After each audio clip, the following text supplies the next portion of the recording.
At times like these, with the bombs in Boston, many of us can't help but be drawn back to the horrific events of September 11th, 2001. About a year from now, at Ground Zero in New York City, one of the largest and most ambitious memorial museums in the world is scheduled to open its doors to tell the story of that day, the National September 11th Memorial Museum. It'll actually be located below ground, 7 stories down. It's a project that's been plagued by delays, by funding battles, even a flood thanks to Hurricane Sandy.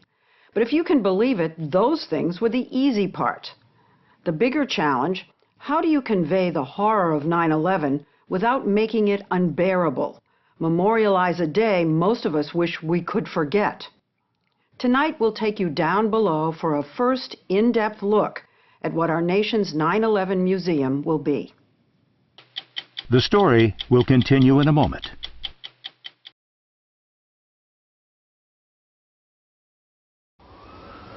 Ground Zero, above ground, is today a place of rebuilding and remembrance.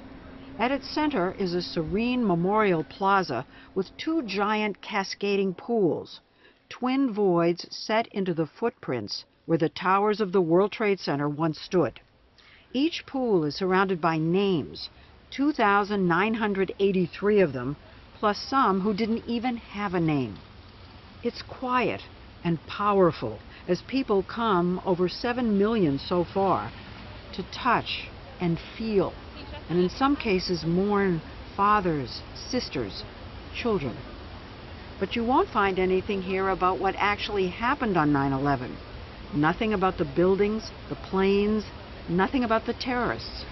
All that will be the job of the museum and its director, Alice Greenwald. We occupy literally the space below the Memorial Plaza, and it's the So we're walking. You're walking on the roof of the museum. This is not Greenwald's first job on a project about a painful subject. She came here from the Holocaust Museum in Washington, D.C. Just watch your step, Lesley. It is a construction site. But at this construction site, the issues go far beyond where to put the walls. Virtually every decision here is fraught with meaning. As you descend past 2 50-ton beams recovered from the wreckage into a space, Welcome to Foundation Hall, that takes your breath away. It's haunting and a little chilling knowing you're in the belly of Ground Zero, in the place where so many innocent people lost their lives. So here we are. We're right where the buildings collapsed. We're in it. Most museums are buildings that house artifacts. We're a museum in an artifact. Where we are is almost sacred. I think you become super conscious of where you're standing, and that's a powerful thing. It's a very powerful thing. It's the authentic It is sacred and hallowed space. We spoke with 4 family members who are also members of the museum's board. Paula Grant Berry's husband, David, worked in Tower 2, as did Monica Eichen's husband, Michael.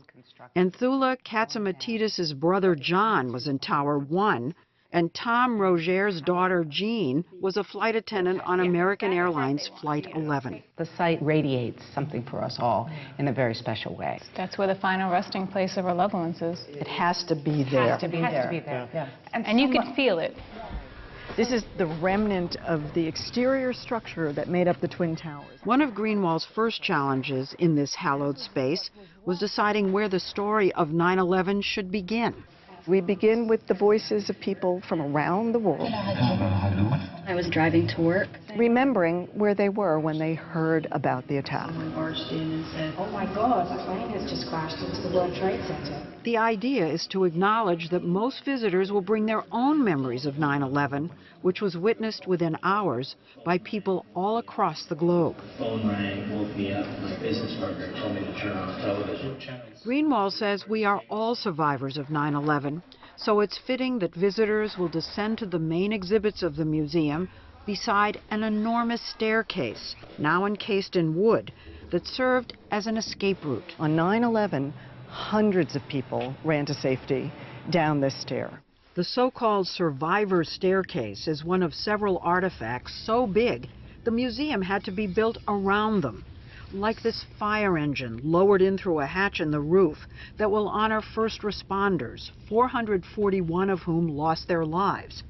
And the famous last column, the final massive remnant of the towers to be removed from the site. So there's no sound.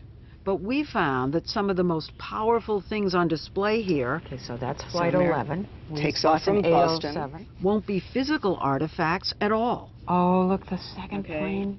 A large projection on the wall will show the morning of 9/11 as it played out in the air, Flight 11 is hijacked. Oh, my God. Meanwhile, Flight 77 leaves. with the simultaneous flight paths of the 4 planes. Look at that. And now Flight 93 takes off. Look. Oh, Impact has already happened in New York. look at this. And then Flight This 93 is hijacked, turns around. Among the agonizing decisions for the museum, should they include the voicemail messages left by passengers aboard those planes and other victims of 9/11 for their loved ones? One advisor told Greenwald to think of these recordings as a form of human remains. What he said, and I've never forgotten it, is that sound can be a more emotional form of communication because you hear the timbre of the human voice. Baby, you have to listen to me carefully. I'm on a plane that's been hijacked. They plan to include a few recordings, seek permission from family members, and use them only with a purpose. This one from Flight Attendant Cece Lyles to her husband as a testament to the professionalism of the hijacked crews. There's 3 guys, they've hijacked the plane. I'm trying to be calm. She is so composed. She's in flight attendant She's mode. in flight attendant mode. And at the very end of the call, she says something like, I hope I see you again, baby. I hope to be able to see your face again, baby. I love you. Bye. End of message. Oh, my goodness. And of course, audio is just the beginning of the sensitive questions about what should be exhibited. Let me ask you, what about some of the horrific shots, for example, of people jumping? This is probably, as far as I'm concerned, the most sensitive question for this museum. We went through a lot of debate internally about, do we show that side of the story? On the morning of September 11th, Joe Daniels came out of the subway to the gruesome sight of bodies falling from the North Tower. Today, he is president of the 9/11 Memorial and Museum. You never want to have to see that. Someone 100 stories up, 1,000 feet in the air, having to make that kind of choice. On the same time, there's a very strong feeling is that this was a part of the story, that a group of people from this group, Al-Qaeda, put innocent people in a position to have to do that. When you think about what terrorism means, this really says it. Absolutely. It's an impossible thing for a human being to do to another human being, and yet it became possible on 9/11. So for us not to acknowledge that would be to not be true to the story. But how? With video of people falling or photographs? And what about the feelings of family members? Greenwald told us that she knows that some will never want to see an exhibit on this subject, but many argued strongly that it had to be there. I have to say that we were also, I don't want to say accosted, that's a little strong, but, shaken by the lapels by family members who said, you have to tell the story. Don't whitewash this story. Tell it like it was. The world needs to know. So we ultimately decided that we will include an exhibit, but do it in a way in an alcove where people will be clearly warned. If they don't want to see it or have their family see it, they can easily avoid it. One exhibit they want everyone to see is what Greenwald calls the heart of this museum, a space devoted to honoring the victims' lives, with photographs of each of them lining the walls. Those giant walls out there go all the way up. Every bit of space will be covered with faces? Yes, the impression will be that you are surrounded by nearly 3,000 faces. These are the photographs that will cover those walls. Look at those faces. Look at all those faces. They're ages 2.5 to 85 from over 90 countries, every sector of the economy, every possible ethnic group. Visitors will be able to search these interactive tables and call up profiles of each person with photos and recorded remembrances by family members and friends, like this one by the father of Paul Acquaviva, who died in Tower 1. He never had a bad word, literally, to say about anybody. He always looked at the positive. You know, I know, to be honest with you, he didn't get it from me, because I'm very critical at times. To me, that was one of the most important things about Paul. Some of them are funny, some of them are sweet, and we're not telling you who they are. Their loved ones are telling you who they are. Visitors can also search by birthplace or by company. If I call up Cantor. Cantor Fitzgerald was the company that lost more employees than any other. 658 people Look at that. who died on 9/11 at From Cantor that Fitzgerald. one company. One of the 658 was John Katzimatidis and Thula's brother. There's 4 of us growing up, George, John, myself, and Michael.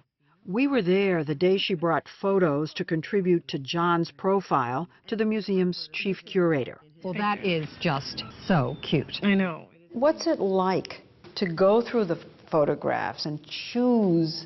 I had an extremely difficult time doing that. Because, you know, you see him as a child growing up, you know, and then as a best man in all of his best friends' weddings, you know, so it's like, well, which one do you pick? Because you just are so sad that the pictures stop here. Right. Family members all share the devastation of their loss, but the museum discovered that they are hardly a monolithic block.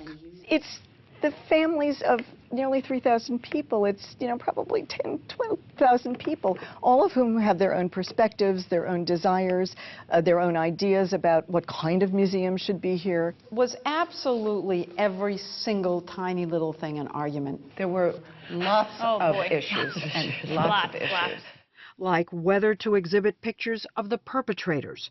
And what about Osama bin Laden? Do they belong in the 9/11 museum? Well, what was the argument for not showing Osama bin Laden? That on this actual ground where the atrocity took place, this graveyard to some extent, how could you demean the memory of my loved one by showing the image of the person that murdered him? But other family members took the opposite view, demanding accountability. It was absolutely important to point fingers. You have to tell the story. You know, we had to express who did this to our loved ones. We don't want any child or adult or student to walk through this museum and not leave knowing who did this to us, which is why we're going to go ahead and show those images. But the museum also wants people to know the stories of heroism and selflessness, the spirit of unity after the attacks. So there will be tributes here to recovery workers and volunteers. By the time this museum opens its doors next year, virtually no one under the age of 17 will have a first-hand memory of September 11, 2001. For almost a quarter of the population, 9/11 will not be a searing memory. It'll be, well, something to learn about in a museum. We are worried about the children who don't remember 9/11. Yes. And this is the way to tell exactly what happened to future generations so no one ever forgets. Even the painful, maybe most particularly the painful. Right. We're not talking about a simple little happening, you know, we're talking about a brutal attack on our country, you know, where 3,000 people were innocent and they were murdered that day.